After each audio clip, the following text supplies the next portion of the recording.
Xalq artisti Rıza Əfqanlı Rıza Rüstəmoğlu Cəfərzadə 1899-cu il mayın 15-də İran Azərbaycanının Sərab şəhərində doğulub. 2 yaşında olarkən atası Rüstəm kişi vəfat edib.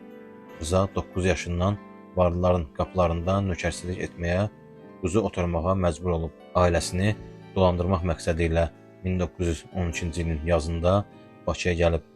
1916-cı ildə Pyatigorska gedib və orada çəkməçi şagirdi işləyib. 2 il sonra Rus ordusunda könüllü xidmət edib. 1920-ci ildə Bakıya dönən Rıza Əfqanlı əvvəl Sabunçu qəsəbəsindəki dram dərnəyində aktyorluq edib və tezliklə Akademik Teatrının aktyoru Xəlil Hüseynovun təşəbbüsü ilə Mərkəzi Dövlət Səyyar Teatrında işləməyə başlayıb. 1923-cü ildə Milli Dram Teatrının truppasına işə götürülüb və paralel olaraq 1926-cı ildə Bakı Teatr məktəbini bitirib.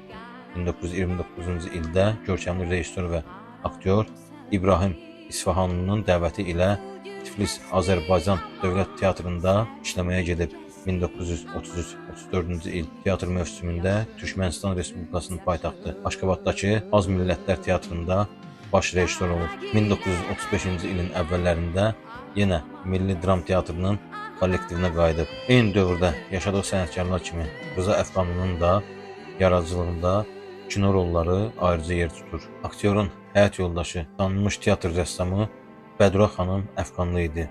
Aktyor 1938-ci il dekabrın 4-də Azərbaycan Respublikasının əməkdar, 1943-cü ilin iyulun 17-sində xalq artisti fəxri adları ilə təltif edilib. 1948-ci ildə Şərqin şəhəri tamaşasındakı Fərhad roluna görə Stalin mükafatına layiq görülüb.